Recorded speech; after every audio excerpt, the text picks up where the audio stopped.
South India shopping mall the wedding మంత్ర సరికొత్త wedding collection south India shopping mall.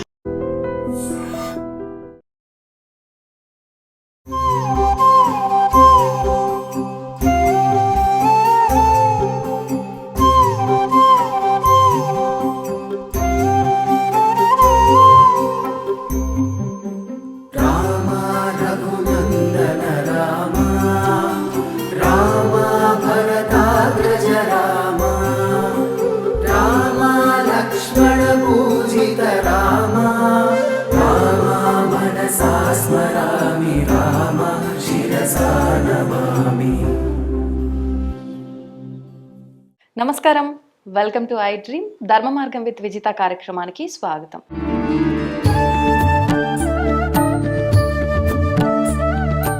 ప్రస్తుతం మనతో పాటు ఉన్నారు కామాఖ్య అమృత శోధన సంస్థ వ్యవస్థాపకురాలు శ్రీ విద్యా ఉపాసకులు వేరుశ్యామ అమ్మ మనతో పాటు ఉన్నారు. ఇప్పుడు అమ్మతో మాట్లాడి మరిన్ని విషయాలు తెలుసుకుందాం. మనకు ఎన్నెన్నో సందేహాలు ఉంటూ ఉంటాయి. ఆ సందేహాలన్నింటినీ కూడా నివృత్తి చేసుకునే ప్రయత్నం చేద్దాం. అమ్మ నమస్తే. అమ్మ, ఆషాఢ మాసం అనగానే మనకు గుర్తొచ్చేది బోనాలు. మనకు హైదరాబాద్లో చాలా ఘనంగా బోనాల ఉత్సవాలన్నీ కూడా జరుగుతూ ఉంటాయి. అసలు ఏంటి బోనాలు ఎందుకు జరుపుకుంటారు, దాని వెనకాల ఆంతర్యం ఏంటో తెలియజేయండి.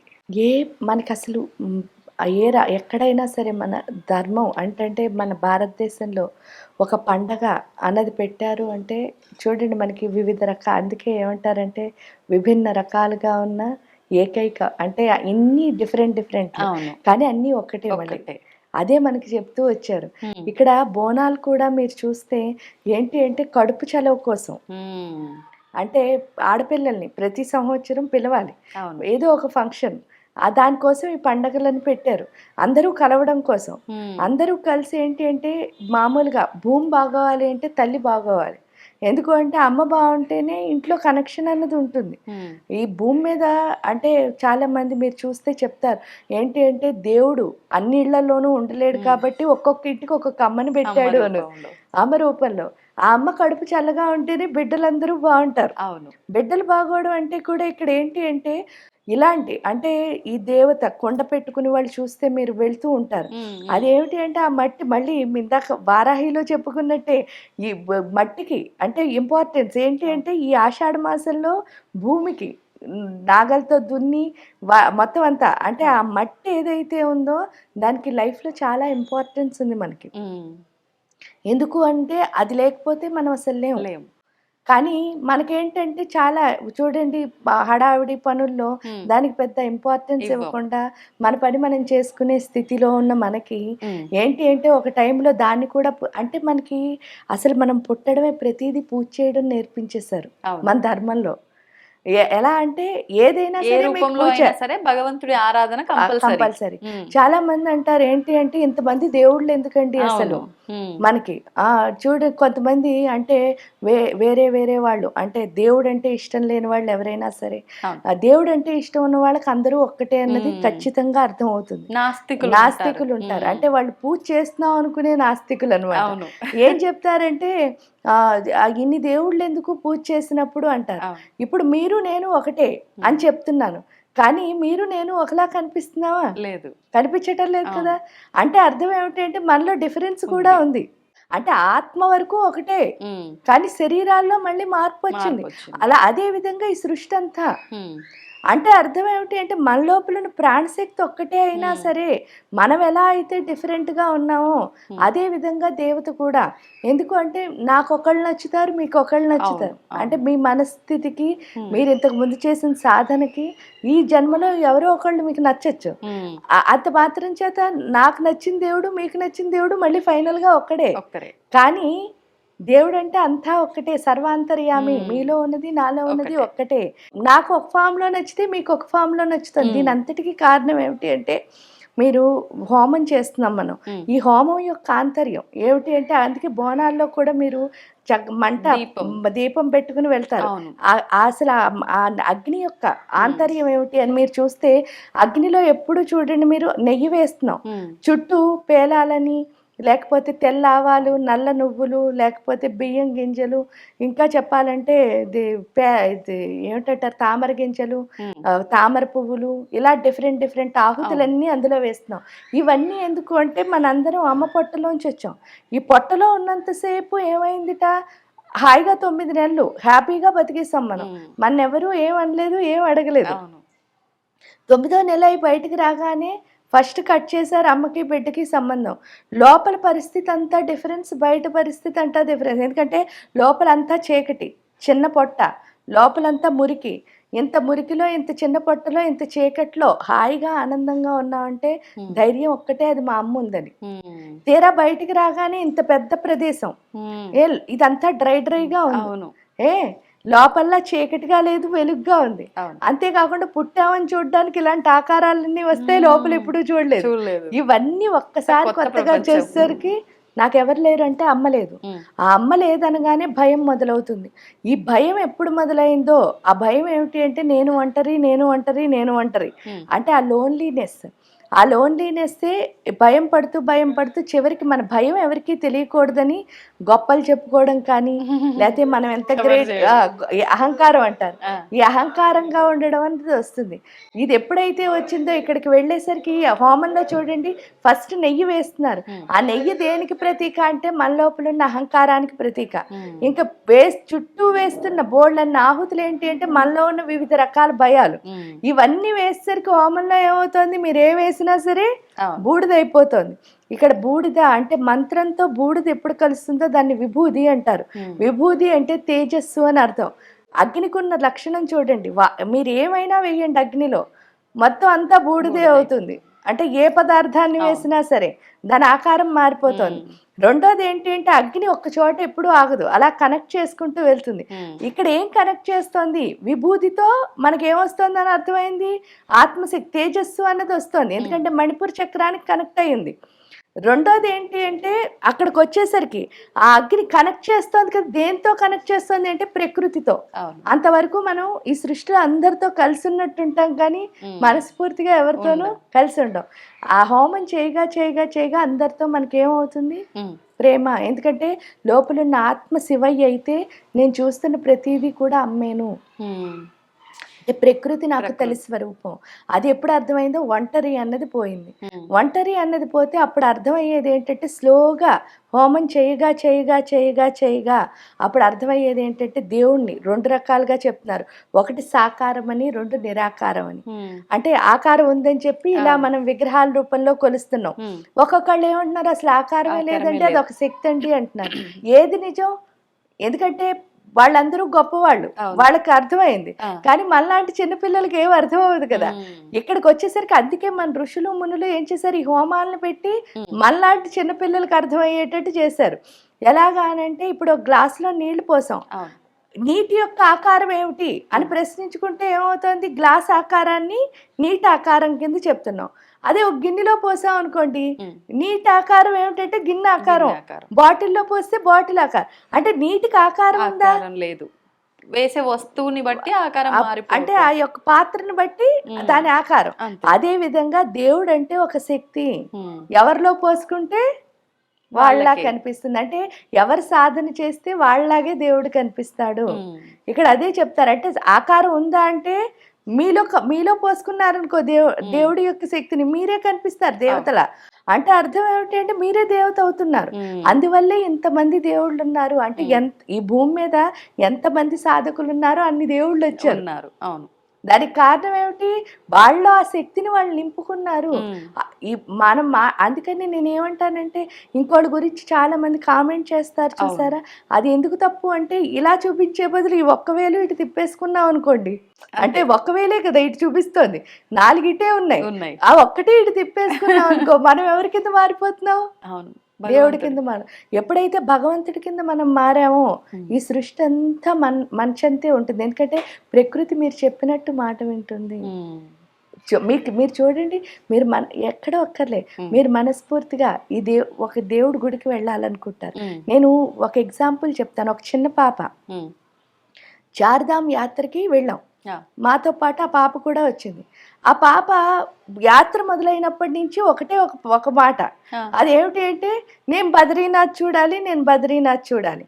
ఎందుకు బద్రీనాథ్ చూడాలి అని ప్రశ్న అంటే సరదాగా అడిగితే ఆ పిల్ల ఏం చెప్పింది, నేను బద్రీనాథ్ సినిమా చూశాను, అందులో బద్రీనాథ్లో దేవుడి దగ్గర పువ్వులు పెడితే అవి మళ్ళీ తీసే వరకు అలాగే ఉన్నాయి, కాబట్టి నేను అది చూడాలి అని చెప్పారు. చెప్తే చూడు నువ్వు ఇంత అందంగా బద్రీనాథ్ వెళ్ళాలి అని ముద్దుగా మాట్లాడుతున్నావు, ఎందుకంటే 3-4 years ఉంటాయేమో చిన్నపిల్ల అయ్యేసరికి నేను అన్నాను, నీవు ఇంత ముద్దుగా మాట్లాడుతున్నావు కదమ్మా, దేవుడు చక్కగా నీకు దర్శనం ఇస్తాడు అని చెప్పేసరికి ఈ ట్రిప్లో ఉన్న వాళ్ళలోనే వేరే వాళ్ళకి ఒక ఫోన్ అస్తమానం వస్తుంది, వాళ్ళ ఫ్రెండ్ ఎవరో చేసి ఏం చెప్తున్నారంటే బద్రీనాథ్లో చాలా విగ్రహాలు ఉంటాయి లోపల, అన్నిటినీ ఒక్కసారి చూడలేరు, ఏదో ఒక దాని మీద ఫోకస్ చేయండి, మీరు అన్నీ చూడాలని ట్రై చేయకండి అని చెప్పేసి ఈ పాప వాళ్ళ నాన్నగారికే ఫోన్లు వస్తున్నాయి. ఫోన్లు వస్తుంటే ఏమైంది, ఇద్దరు ఈ పిల్లేమో ఆ బద్రీనాథ్ చూడాలనుకుంటుంది, వాళ్ళ నాన్నగారికి ఏమో ఇలా ఫ్రీక్వెంట్గా ఫోన్లు వస్తున్నాయి, అంటే మొత్తం యాత్ర అంతా ఫోన్లు వస్తున్నాయి. ఇంకా నేను ఒక రోజు చెప్పాను, ఏంటి అంటే అయ్యా మీరు అసలు ఎవరి మాట వినకండి, ఆ ఫోన్ ఎత్తకండి, మనకి అక్కడికి వెళ్ళిన తర్వాత ఏమొస్తుందో, అంటే ఒక టెంపుల్కి వెళ్ళాము అంటే అక్కడున్న దేవుడు మనకి ఎలా అనుగ్రహిస్తాడో మనకి తెలియదు, కాబట్టి ఆ అనుగ్రహం మనం పొందాలి అంటే ఇవన్నీ మనం వింటే మన మైండ్లో ఏమొచ్చేస్తుంది, ఈ థాట్సే ఉంటున్నాయి. ఈ థాట్స్ ఉండడం వల్ల మనం అక్కడికి వెళ్ళేసరికి ఏమొచ్చినా ఎంజాయ్ చేయలేము, కాబట్టి మీరు అది వదిలేయండి అని చెప్పగానే పాపం ఫోన్లు ఎత్తడం మానేశారు వారు. ఫోన్లు ఎత్తడం మానేసేసరికి ఏమైంది, వారు ఫ్రెష్గా ఉన్నారు, ఈ పిల్ల ఏమో ఇంక అసలు ఏ గుడికి అంటే చూడండి, గంగోత్రి వెళ్ళొచ్చు, యమునోత్రి వెళ్ళొచ్చు, కేదార్నాథ్ వెళ్ళొచ్చు, ఏదైనా కావచ్చు, ఫైనల్గా బద్రీనాథ్ వెళ్ళాలంటే అన్నీ చూసుకుని బద్రీనాథ్కి వెళ్ళాం. వెళ్ళేసరికి ఏంటయిందో తెలుసా, అక్కడ జరిగింది, అందరం వెళ్ళేసరికి టెంపుల్ కట్టేస్తారు, ఇంకా లాస్ట్కి వచ్చేసింది, టెంపుల్ కట్టేస్తారని టైంకి ఆ సెక్యూరిటీ గార్డ్ ఎవరో తెలీదు, మమ్మల్ని చూసి ఏమన్నారు, ఈ టెంపుల్ కట్టేస్తారు, ఈ లైన్లో వెళ్తే రేపు పొద్దున్న వరకు అవుతుంది, మీరు డైరెక్ట్గా వెళ్ళిపోండి అని చెప్పేసి అతను ఎందుకు పంపించారో తెలియదు, మమ్మల్ని అందరినీ పంపించారు. లోపలికి వెళ్ళగానే అక్కడ లోపలికి వెళ్ళి నుంచుంటే ఒక పెద్ద ఆవిడ ఎవరో చాలా వెళ్ళిపోమంటున్నారు, టైం అయిపోయింది, వెళ్ళిపోండి అని అంటున్న టైంలో ఆవిడ ఎందుకో ఏడ్చేసింది అక్కడ నుంచుని పూజారి దగ్గర. మేము అంత కష్టపడి అంత దూరం నుంచి ఇన్ని కొండలెక్కి ఇక్కడ వరకు వస్తే మీరు ఒక్క 10 నిమిషాలు కూడా చూడకుండా వెళ్ళిపో అంటే మాకు ఎలా ఉంటుంది, దేవుడు వెళ్ళిపోమన్నట్టు కదా అని చెప్పి నుంచుని ఏడ్చేస్తే ఆఖరికి మీరు చిన్నపిల్లల్ని కూడా చూడనివ్వటం లేదు అంది. ఆ మాట ఒక్కటి ఆవిడ అంది, అనగానే అక్కడ పూజారి చిన్నపిల్లలు ఎంతమంది ఉన్నారు మీతో అన్నారు. అసలు ఆ పెద్ద ఆవిడ ఎవరో తెలియదు, ఆవిడ వేరే ఎవరో హిందీ ఆవిడ ఏడ్చేసరికి అక్కడ ఉన్న చిన్నపిల్లల తల్లిదండ్రులు అందరినీ వాళ్ళు ఆపేశారు. మాతో కూడా చిన్నపిల్లలు ఉన్నారు కదా, అందరినీ ఆపి ఆ పిల్లల్ని వాళ్ళు లోపలికి తీసుకెళ్ళి చక్కగా ఆ స్వామి మీద పెట్టిన తులసి దళాలు ఇలా చుట్టూ ఉంటాయి కదా, అవన్నీ వాళ్ళ తలల మీద పెట్టి ఆ పిల్లల్ని గర్భగుడిలోకి తీసుకొచ్చారు. వీళ్ళ ఫాదరు ఏం చేశారు, మొత్తం అక్కడ ఉన్న విగ్రహాలన్నీ చూడగలిగారు ఒకే టైంలో. ఆ పిల్లల్ని బయటకు తీసుకొచ్చేసరికి అంటే ఆ పిల్లల ఆర్తి నా వరకు నేను చెప్పగలిగింది ఏంటంటే, అలా పసిపిల్లల్లా నాకు బద్రీనాథ్ వెళ్ళాలి అన్నది కోరిక. ఆ బద్రీనాథ్ వెళ్ళేసరికి అంటే వాళ్ళకి ఏం తెలియదు, వాళ్ళు ఒక సినిమాలో ఒక పువ్వులేవో అక్కడ బ్రహ్మకమ్మనం పువ్వులు పెట్టారు, అది వాళ్ళకి తెలుసు అంతే. కానీ అది నిర్మలమైన మనస్సు, ఆ నిర్మలమైన మనస్సు అవడం వల్ల ఆ పిల్లలు గర్భగుడిలోకి వెళ్ళగలిగారు, వాళ్ళ తల్లిదండ్రులందరూ హాయిగా ఒక్కొక్క విగ్రహాన్ని చూడగలిగారు. ఆ లోపల అసలు అంతసేపు అంటే అరగంట పైన ఉండగలిగారు. అదంతా కావాలని క్రియేట్ చేసినట్టుగా ఉంది, భగవంతుడే క్రియేట్ చేస్తాడు. అందువల్ల ఏంటి అంటే ప్రకృతి మనకి సహకరిస్తుంది అని చెప్పడానికి, మీ మనసులో దృఢంగా నేను ఈ దేవుణ్ణి చూడాలి అని అంటే ఇంకో పిచ్చి థాట్స్ ఏం లేకుండా వెళ్తే వీళ్ళు మాట్లాడతారా వాళ్ళు మనకు అనవసరం, ఎందుకంటే నువ్వు వెళ్ళింది ఎవరి కోసం, ఆ లోపల ఉన్న భగవంతుడి కోసం. అది ఒక్కటి కనుక దృష్టి పెట్టుకుని వెళ్తే ఆ ప్రకృతి రూపంలో అమ్మే సహాయం చేసి మన లోపలికి తీసుకెళ్తుంది. అది ఎవరైనా కావచ్చు, శివుడు అవ్వచ్చు, విష్ణుమూర్తి అవ్వచ్చు, అమ్మే అవ్వచ్చు, సుబ్రహ్మణ్య స్వామి అవ్వచ్చు, ఎవరైనా అమ్మతత్వమే. అంటే మనం ఎవరిని కొలుస్తున్నామో ఆ దేవత యొక్క తత్వం, అది కనుక మనం అర్థం చేసుకున్నాము అంటే ప్రకృతి మొత్తం మనకి హెల్ప్ చేస్తుంది. సూపర్ అమ్మా. నిజంగానే ఇలాంటి అద్భుతాలు కొన్ని కొన్నిసార్లు మనం చూస్తూ ఉంటాం సాధారణంగా. అంటే ఆలయాలకు వెళ్ళినప్పుడు మనం ఏదో మనకు అర్జెంటు పని ఉండడము, అయ్యో ఇంత దూరం వచ్చి దర్శనం చేసుకోకుండానే వెళ్ళిపోతామేమో అనిపించిన సందర్భాల్లో ఇలా ఎవరో ఒకరు వచ్చి నిజంగానే మీరు ఇందాక చెప్పినట్టు సెక్యూరిటీ వాళ్ళు కూడా మామూలుగా అయితే వాళ్ళు అస్సలు లైన్ ఫాలో అవ్వని వెళ్ళని, అలాంటి వాళ్ళే మధ్యలో గేట్ ఓపెన్ చేసి పంపించడం, ఇలాంటి చాలా చాలా చూస్తుంటాం. నాకు కూడా ఒకటి ఇలాంటిది జరిగింది. నిజంగా నమ్ముతా నేను కూడా ఇలాంటివి జరుగుతాయి అని చెప్పి. అమ్మ నాకు ఈ పీఠంకి వచ్చిన తర్వాత ఒకటి అడగాలనిపించింది. సాధారణంగా నా మైండ్లో ఎప్పటినుంచో ఉంది ఆలోచన, కానీ ఇక్కడికి వచ్చిన తర్వాత అక్కడ విగ్రహాన్ని చూసిన తర్వాత, కాళీ అమ్మవారి విగ్రహం చూసిన తర్వాత, అమ్మవారి పాదాల కింద శివయ్య ఉంటాడు, స్వామివారు ఉంటారు. మామూలుగా మనం ఆడవారు అని అంటే మగవారికి రెస్పెక్ట్ ఇవ్వాలి, మగవారు ఆడవారికి రెస్పెక్ట్ ఇవ్వాలి. అందులోనూ భార్యాభర్తలు అని అంటే ఆ రెస్పెక్ట్ ఇంకా ఎక్కువ అవుతుంది. మరి అమ్మవారి పాదాల కింద స్వామివారి ఎందుకు ఉండాల్సి వచ్చింది అని చెప్పి. ఇక్కడ పాదాల కింద లేరమ్మా, అసలు అమ్మ అంటే శక్తి. అంటే శివయ్యకి శక్తి ఎవరిస్తున్నారు అంటే అమ్మ. అందుకే శివుడు కూడా ఆ శక్తి లేకపోతే శవమే. శక్తి 2 మార్గాల్లో ఇస్తారు. ఒకటి ఏంటి అంటే చేతుల ద్వారా, అరిచేతుల ద్వారా, రెండోది అరిపాదాల ద్వారా. సో అందువల్ల ఏంటి అంటే అమ్మ అలా నుంచోడానికి కారణం ఏమిటి అంటే చేతుల ద్వారా అంటే పాదాల ద్వారా ఆయనకి శక్తిని అందిస్తున్నారు. చూడండి, ఒక కాలు ఆవిడ ఆయన గుండెల పైన ఉంటుంది, అంటే ప్రాణశక్తిని ప్రసాదిస్తుంది అమ్మ. ఓకే, అదేంటంటే ఇంకా చెప్పాలి అంటే తంత్రశాస్త్రం ప్రకారం ఆవిడ కాలస్వరూపిణి, ఈయన కాలుడు. ఈ భూమి మొత్తాన్ని వాళ్ళిద్దరే చేస్తున్నారు. అందువల్ల ఏంటంటే ఆవిడ నుంచుని శక్తిని ప్రసాదిస్తోంది మీకు చూస్తే. అవును, అంటే కానీ చూసే వాళ్ళకు మాత్రం అది ఇప్పుడు నేను ఏ రకంగా అయితే అనుకున్నానో ఆ రకంగానే అమ్మవారి పాదాల కిందే స్వామివారు ఉన్నారు. అది చాలా తప్పు. మరి భగవంతుల్లో ఇది పాటించలేదు, మానవులం మనం ఎలా పాటిస్తాము? ఇలాంటి ధోరణి ఎక్కువైపోతుంది. ఇలాంటి ధోరణి అసలు చాలా తప్పు. ఎందుకు అంటే ఇక్కడ అమ్మవారి పాదాలు, అయ్యవారి పాదాలు అని ఉండవు. పాదాలకే పూజ చేస్తారు, ఎందుకంటే వాళ్ళు గురువులు. పరాత్పర గురువు కింద శివాశక్తులను చెప్తాం. అందుకనే గురువు యొక్క తత్వం కూడా అర్ధనారీశ్వర తత్వం.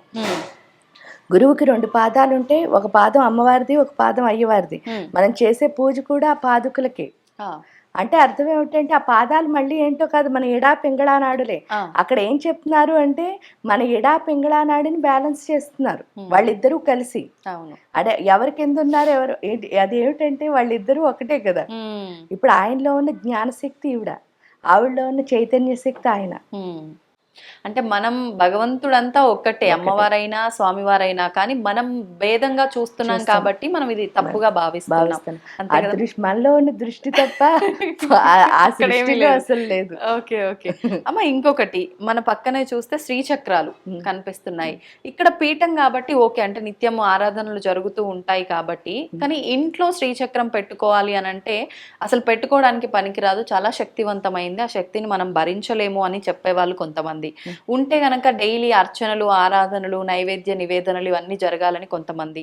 అంటే అమ్మవారినే మనం శ్రీచక్ర రూపంలో ఆరాధిస్తున్నాం, మరి అమ్మవారిని ఇంట్లో ఉంచుకోవడంలో తప్పేంటి? తప్పు అస్సలు లేదు. అసలు అయినా మీ అమ్మని మీరు ఇంటికి తెచ్చుకోవాలి అంటే ఎన్ని ఈక్వేషన్స్ అసలు ఉన్నాయా? జగదప్పితరవంతి ఆవిడే మనకి అందరికీ ఆమె. మా అమ్మని మనం ఎలా పూజించుకుంటాము అన్నది మనది. కానీ ఆవిడని ఎంత శ్రీచక్రానికి ఒక లక్షణం ఉంటుంది. అదేంటంటే శ్రీచక్రం అని కాదు, మీరు ఏ అమ్మని చూసినా అమ్మకున్న లక్షణం ఏమిటి అంటే మీరు ఏదైనా ఇచ్చారనుకోండి ఆవిడకి మళ్ళీ దాన్ని డబల్ చేసి ఇచ్చేయడం ఇష్టం. అలాగే శ్రీచక్రంలో ఉన్న అమ్మ జగన్మాత. అంటే ఇప్పుడు మనకి ఒక అమ్మ వచ్చింది అనుకోండి ఈ జన్మలో, మనం ఆవిడ కలిసి మహా అయితే 80 years, ఎందుకంటే ఆవిడకి 20 years వచ్చాక మనం పుడితే ఆవిడ 100 years బతికేస్తే మన 80 years వచ్చే వరకు అమ్మ ఉంటుంది. అంటే మనకి ఆవిడకి 80 years బంధం, 80 సంవత్సరాలే. కానీ ఈవిడ అలా కాదు. అంటే ఈ సృష్టి ఎప్పుడు మొదలైందో అప్పటి నుంచి ఎండ్ అయ్యే వరకు మళ్ళీ సృష్టి మొదలైన ప్రతిసారి మనకు అమ్మ ఆవిడే. అవును, మరి అంత జగన్మాతకి మన మీద ఎంత ప్రేమ ఉంటుంది. కాబట్టి ఆవిడకి ఏది ఇచ్చినా సరే అలా ఇచ్చేస్తుంది రెట్లు. అందుకని ఏంటంటే ఎంత పూజ చేస్తే అంత శక్తి ఆ యంత్రానికి వస్తుంది. అలా అని నేనేం చేయలేను. ఇప్పుడు పూజ అంటే మీకు 5 నిమిషాలే టైం ఉంది, అప్పుడు చక్కగా ధూపం దీపం నైవేద్యం పెట్టచ్చు. ఏమండి నాకు 10 నిమిషాలు టైం ఉందండి, అప్పుడు కొంచెం రోజు ఆవిడకి స్నానం చేయించి ఏవో పువ్వులు పెట్టుకుని పూజ చేసుకోవచ్చు ఖడ్గమాలతో. మీరు ఎలా అలవాటు చేశారు అన్నది. దానికి తోడు ఏంటి అంటే మీరు ఆవిడకి పూజ చేసినప్పుడు ఇప్పుడు చెప్పిన ఈక్వేషన్ ఏంటి, మనం ఎంత చేస్తే దానికి రెట్లు చేసి మళ్ళీ తిరిగి మనకి వస్తుంది. ఇచ్చేస్తుంది. ఇవ్వడం అంటే ఏంటి, మనకి మళ్ళీ ఆ ఎనర్జీ అనేది బిల్డ్ అవుతూ ఉంటుంది. మనకి ఎంత శక్తి వస్తుందో అప్పుడు మనకు అంత టైం వచ్చినట్టు అనిపిస్తుంది. ఇంకా ఎక్కువ చేయాలి, ఇంకా ఎక్కువ స్లోగా ఆవిడకి మనం పూర్తి పూజలు చేసుకోగలుగుతాం. ఓకే. అంటే మొదలన్నది ఉండాలి కదా. అంటే మొదటి స్టెప్ వేయడం అన్నది ఎప్పుడూ ఆవశ్యం. మొదటి స్టెప్ వేయకుండా భయపడుతూ వెనక్కి వెళ్తే ఆ స్టెప్ ఎప్పుడు మనం వేయలేం.